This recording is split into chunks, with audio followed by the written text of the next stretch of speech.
Hello, wonderful viewers. Thank you so much for joining me today. I'd like to do some medium readings, and it just occurred to me that the name Justice Scalia, now he's gone. I think he was a conservative justice, wasn't he? This is how much I know about Justice Scalia. Anyway, we have Temperance. Maybe he was that kind of man. But this name comes to me all of the time in the last couple of months. And I do not know why. And I'm wondering if I need to do a medium reading, especially as we're looking at Trump choosing another justice by the 7th, on the 7th, July 7th, he says. I'm not so sure about that because there's a lot of noise about all of this. But that's his aim. So Justice Scalia, what would you have us to know? And please, I do want the viewer to understand. I'm learning that I need to preface my readings with this. When I'm talking to someone, I'm talking to the much more new and improved version of them on the other side. So I like them. I like them all. You know, they are able to do some work from beyond, and that's why they're talking to us. And they're just in a much different state than they were on this earth. So, you know, I got to let you know that because sometimes I think people have, when I'm having such a positive interaction with the person from the other side, they're saying, yes, but when they were alive, they did this, this, and this, and this. Yes, I know. They know. But now it's a different kind of personality. It's a different, you know, they're more of the best of them, I guess. So Justice Scalia, I ask you to tell us what you would like us to know. All right, in the heart of the matter, there's a lot of conflict. Okay? This, a lot of times is before the person went, this side of the Celtic cross. There was always a lot of arguing, he says, and daily work involved in being the justice. But joy, he found it joyful to do that work. In his past, he says he has a woman who was very stable behind him. And he had financial stability. But stability of hearth and home is what I'm hearing there.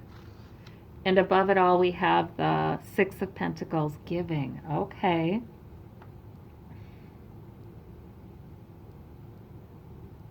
It could represent charity, but I feel like it could also represent money and government. That there's an issue with that. That he saw an issue with that. In the immediate future, we have the moon. So we have secrets. Before he went, he felt like there was a lot that he was beginning to understand about the government and politicians. But it was still very murky. Okay. I think that's what I'm hearing. In the root of the matter.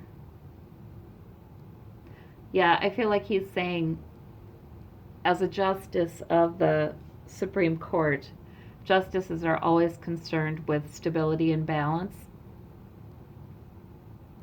They do feel a tremendous responsibility to guard the stability of the nation, of the government.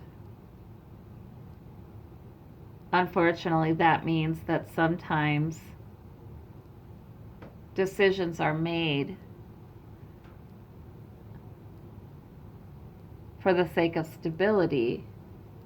They sometimes lack courage.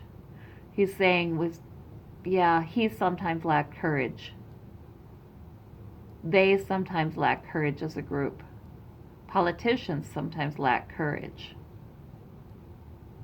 in favor of stability. And so sometimes the powers that be are given way too much latitude just to keep things calm, keep the economy calm. In the environment, yeah, he's saying there is a lot of generational money in politics. Yes, there is. Okay. Hopes and fears or concerns. I mean, people on the other side aren't fearful, but in the political readings, a lot of times these have been about people in bed with big money somehow, actors that are and the outcome. Okay, devastation. A lot of times in these readings, the half that's over here is about the person's experience on the other side. You know, there might have been a lot of uncertainty for him about how bad things were, or that's not even the right wording. How is he saying this to me? Yeah, he doubted. He doubted his own inklings that there were some bad actors, that people were motivated by money in politics. He doubted that himself. In fact, even about his fellow justices. He would have an inkling here or there, but he would doubt that. He would say, no, no, can't be. But it really looked murky. And he's saying that when he passed, he saw things more clearly. And he regretted not having been more courageous in his decisions to follow the Constitution without worry, you know, to courageously follow the Constitution, even if it would destabilize things. That may have been for the good, because there was a lot of money in politics. And the Lover's card, there were politicians in bed with corporations and PACs, and, you know, no good. So that was quite devastating to him, he's telling me. He's saying that was quite devastating to see that. It's like he had no idea it was that bad. Huh. The clarifiers, he felt foolish, but also there was the energy of the fool, and there was judgment. Okay. You know what, frankly, you guys, what I'm getting about Judgment Day is that is when we judge ourselves. I think on the other side, we see our lives more clearly. And we see our mistakes. We see the good things, too. We see many, many good things that we've done also. But we see things with a clarity that we can't achieve here on earth. And I think we judge ourselves. And not necessarily harshly. We just know the truth. We just can see the truth very clearly. And I do think that might be a difficult process for a lot of people. It depends how much truth they have to grapple with. Things they refused to see while they were here. And he's telling me that that was hard for him. Because, again, he really feels like he needed to have been more courageous and more willing to see what was wrong. There was an opportunity, he says, and he didn't take it.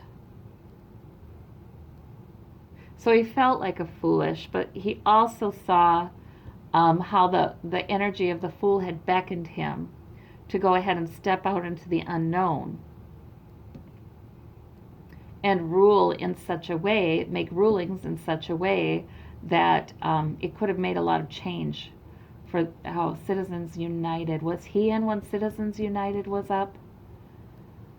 He wishes that he had understood how bad it was. He wishes he had looked harder. You know, he'd get these inklings, especially even in his fellow justices. I think there were a couple where he would go, that's odd. Why are they making that decision? They seem awfully cozy with this politician or that cause, or, you know what I mean? Money. He's saying money. He saw people seeming to get blessed with big rewards. And he thought, I wondered if that's connected to the way they voted on this or the way they did that. But he never looked too closely. Stability. He says that he was such a stability lover, I don't know if he was an earth sign, but he says he was such a lover of stability that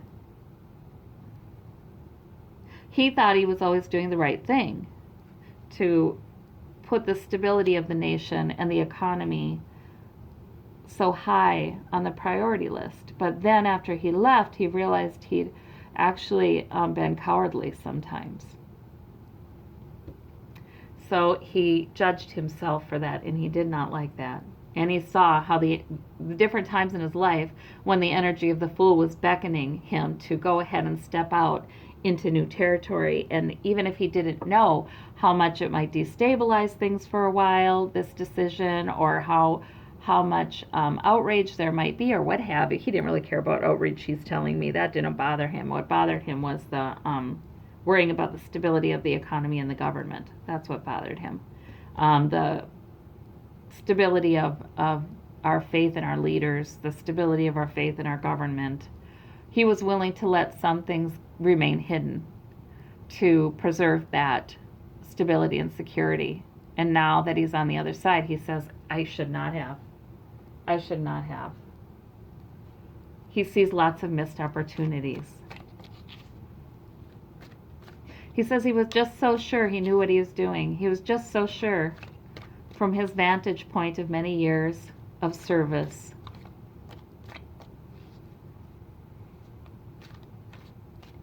But he now sees he was manipulated. And he's at fault for that. He's not blaming anybody. Okay, so let me ask you, Justice Scalia, about this money in politics. Nostalgia. Yeah, so we have the generational card here. We have the nostalgia card, the Six of Cups. We have the wealthy merchant here giving. This is all about the roots of the financial stability and powerhouses on Wall Street in this country. This is all about that. And,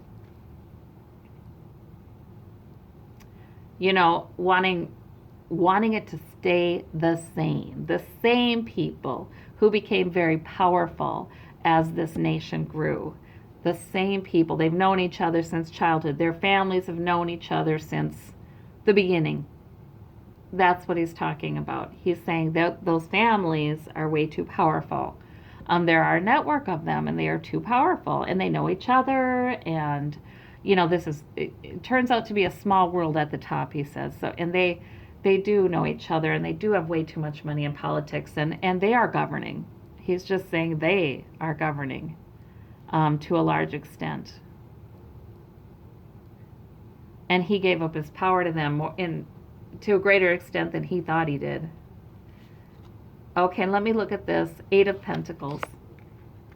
5, okay. So conflict.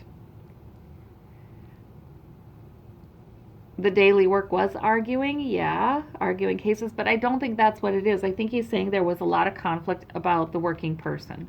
This 8 of Pentacles a lot of times to me is starting to look like just, you know, the working American, the working person. This person isn't wealthy, and especially maybe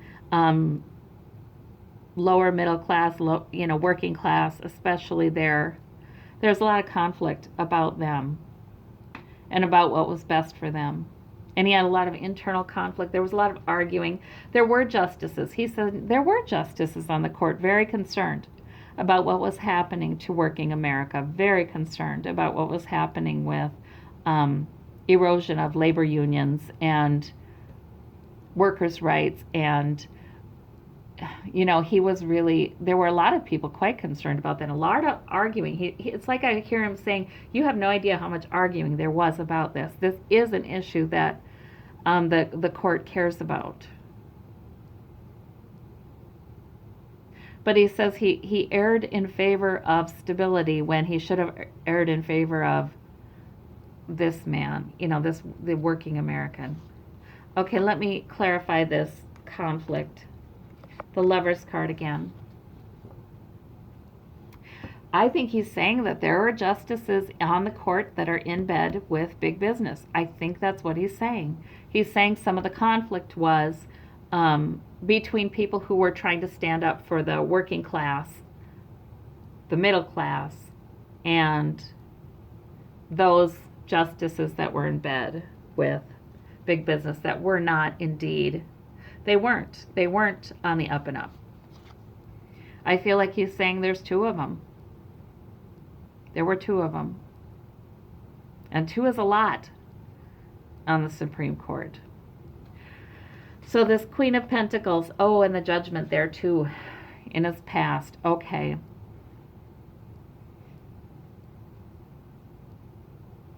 Something with the stability in his home, his upbringing, his family of procreation. Something about, he has judgment. He has judgment for himself about why that was so important to him.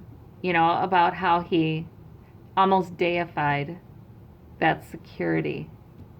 And yes, financial security. He feels like money was way too important to him personally and to his family. I'm seeing in his marriage. And I don't know anything about Justice Scalia, if he was married, had kids. I really, really don't. But I'm almost seeing that too.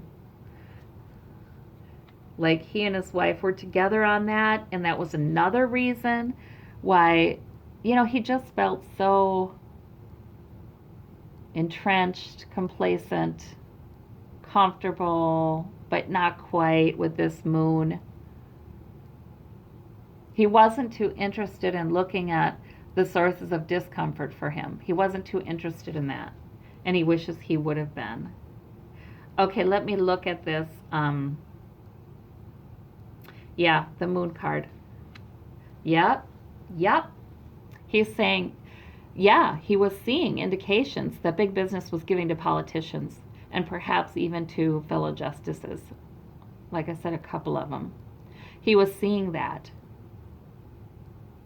I'll wash your hand, you wash mine, you know, I'll scratch your back, you scratch mine. He was seeing financial rewards, not as blatant as, you know, a briefcase of dough given, although he says, I don't know, maybe, but other ways of giving financial rewards to that person's family, you know, keeping it all in the family. This Sun card, and then some very quickly. Okay, so underneath it all before he left, there was the Sun and things happening really quickly.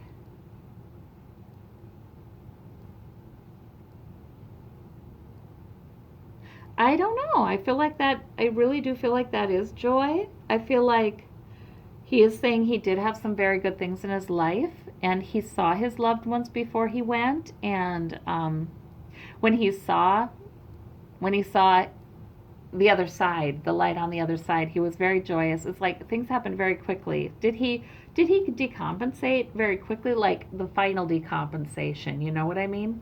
I don't know, but he, like, things were happening really quickly, and he was seeing loved ones, and it was, you know, and he saw the beauty on the other side. That was sort of beckoning. Yeah, he was just knowing it was time to go. Let's see about this, you know, the stability, the death. Okay, yeah. And then death. And I feel like he's saying to me that all his life, he saw himself as somebody who balanced things, who brought stability, who brought consensus, who brought security, who enhanced security for the American people. That's how he saw his job. But upon death, he realized that is an illusion, because the real stability lies in spirit. The real stability lies in the divine. He prized stability way too much, financial stability. Okay, and the sword of truth here. Yeah, he's saying about this generational money, the sword of truth is coming. It's coming. It's coming. Okay, we've got the Lovers, like I said, concerned about, concerned about politicians in bed with big business and the effect on refugees, asylum seekers, the very poor, the ill, the disabled. Yes. Okay, well, clarify the end. Okay. And he's saying he was devastated there. It was devastating for him to see it all so plainly. And he did judge himself for that. And he did wish that he had accepted the energy of the fool in courage and looked into the things he was seeing that concerned him and speak about them and rule accordingly. But he did not. He'll be coming again. I don't know when, but he'll be coming again. All right. Well, there's Justice Scalia. I thank you. Bye-bye.